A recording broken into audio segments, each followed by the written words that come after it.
Doctor Ritu madam हैं, तो वो शेड्यूल कास्ट से बिलोंग हैं, तो उनके लिए ये है कि भी सारे जो एक दौलत राम कॉलेज में असिस्टेंट प्रोफेसर पे वो कार्यरत हैं, उनको सब्जेक्ट तो कुछ और था, लेकिन पढ़ाने के लिए उनको हरासमेंट किया जाता, और ये सारी साजिश है सविता राय मैडम की, जो वहाँ की प्रिंसिपल है। लेकिन मैं उन प्रिंसिपल हैं मैडम, उनसे मैं ये कहना चाहूँगी कि महिला होते हुए और महिला के साथ इतना हरासमेंट किया जा रहा है, ये बड़ी शर्म की बात है। जानबूझ कर टारगेट किया जा रहा है डॉक्टर रितु, जानबूझ के किया जा रहा है सर। देखिए ना, उसको गोल्ड मेडल लेडीज है वो रितु मैडम है, और क्वालिफाइड है, हर तरह से फुलफिल है अपनी क्वालिफिकेशन के बेस पर, लेकिन फिर भी हरासमेंट किया जा रहा है सर। उसको हम बिल्कुल बर्दाश्त नहीं करेंगे। एक महिला होते हुए महिला के साथ अत्याचार और हम बिल्कुल बर्दाश्त नहीं करेंगे सर। कहा जा रहा है स्टूडेंट का फीडबैक लिया गया, तब ये फैसला लिया गया। फीडबैक तो ये है कि सर FIR भी दर्ज हुई है इन पर, लेकिन कई साल हो गए ना इस मामले को, तो लेकिन सर चल रहा है।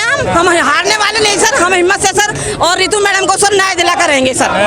दलित है कि इस वजह से उनको निशाने पर लिया जा रहा है? दलित तो है ही, दलित भी है सर, दलित के ही बेस पे ज्यादा उनको हरासमेंट किया जा रहा है। लेकिन सर दलित इतने कमजोर नहीं है सर, सक्सेसफुल है, क्वालिफिकेशन है, सब कुछ होते हैं, हरासमेंट किया जा रहा है। बड़े शर्म की बात है सर, ये सब नहीं होना चाहिए सर उनके साथ।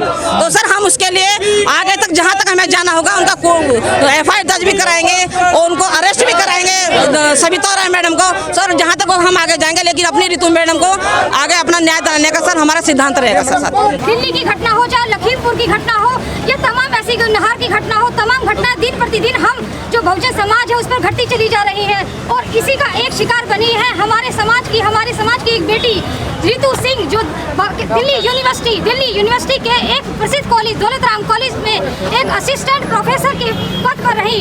उन्हें तमाम मेहनतें सोची कि हमारा जो बहुजन समाज है, हम कितने पढ़ लिख कर उतनी मुश्किल से उस जगह पर आते हैं, लेकिन हमारे हाथों को काटने के लिए ये जो जनरल कास्ट के, ये मनुवादी सोच के जो लोग हैं, हमारे हाथों को काट देते हैं। और इसी साजिश का शिकार हुई डॉक्टर रितु, जो assistant professor Daulat Ram college, और उनको शिकार बनाया इस कॉलेज की प्रिंसिपल डॉक्टर सविता राय, जिन्होंने अपनी एक फर्जी डॉक्यूमेंट तैयार कर डॉक्टर रितु सिंह को, कुछ बच्चों को जो उनको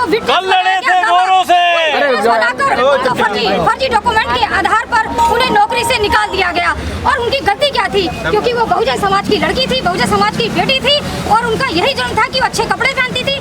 सविता राय जी लड़ेंगे कैसे नहीं जी, आज लड़ेंगे अपने कानून से, जो बाबा साहब ने हमें संविधान दिया है, अपने संविधान के बल पर हम लड़ेंगे। जैसे काशी राम जी ने इनकी आवाज निकाली थी, सड़कों पे उतरेंगे, जैसे सड़कों पे भी उतरेंगे, और वैसे जैसे काशी राम जी ने इनकी आवाज निकाली थी, काशी राम जी जो रजिस्ट्रार थे विकास गुप्ता, इनके ऊपर FIR दर्ज हुई है, और उनका पता चला है कि चार्जशीट भी लागू हो गया है, और उसमें बहुत सारे हमारी जो यूनियन थी, मैं SC ST वेलफेयर एसोसिएशन से जुड़ा हूँ और मैं सेक्रेटरी हूँ, अमरदीप कच्छप नाम है, और हम लोगों ने खुद प्रिंसिपल से मिलने गए थे रितु के केस में। तो वहाँ पे मैडम का कहना था कि ये दलित कहाँ से लगती है, इनकी पहनाव ओढ़ाव, वो कहती है कि 50-60 हज़ार का तो फ़ोन लेके चलती है, क्रेटा गाड़ी में चलती है। तो हमारी यूनियन का कहना था, मैडम ये क्या बात हुई, क्या हम दलित आज भी दलित ही हैं? हमारे पास पैसे नहीं होना चाहिए? हम दलित इस चीज़ से पहचाने जाएंगे कि हमारे पास कपड़े नहीं है या हम फटे पुराने कपड़े पहने हुए?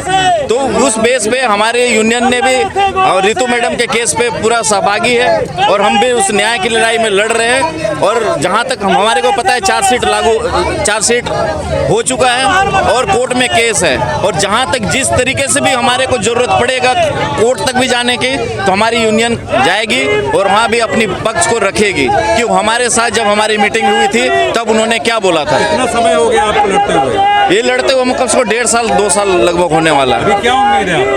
उम्मीद तो यही है कि अब न्याय से जरूर न्यायालय से हमारे को 200% उम्मीद है कि न्याय मिलेगा, क्योंकि उनके हमारे पक्ष में बहुत सारे ऐसे सबूत हैं, गवाह हैं, जो न्याय दिलाने के लिए काफ़ी होंगे।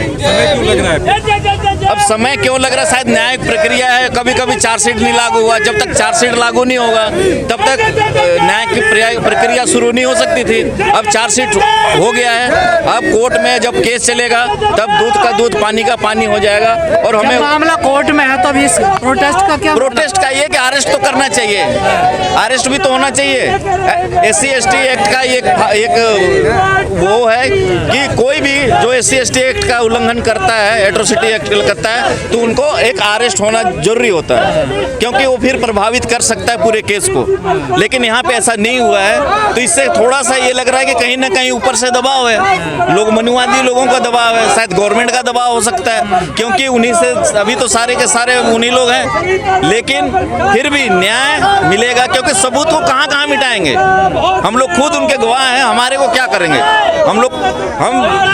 हम तो कहीं से दबने वाले नहीं है किसी भी हालत में। लेकिन कहा जा रहा है प्रिंसिपल जो हैं उन्होंने बच्चों के सिग्नेचर वाला एक उन्होंने हाँ, उसको भी पता चला है कि मैडम ने गलत तरीके से बच्चों का एक उन्होंने लिस्ट बनाया और उनमें बोल दिया कि ये मैडम पढ़ाती नहीं है या वो हमारा सहयोग नहीं करती है, और जब जांच में पाया गया कि वो सारे बच्चे डिनाई कर दिए हैं, तो इससे ही पता चलता है कि वो कितना बड़ा कंस्पिरेसी एक वो कर सकती है, क्या कहते हैं उसको फंसाने के लिए।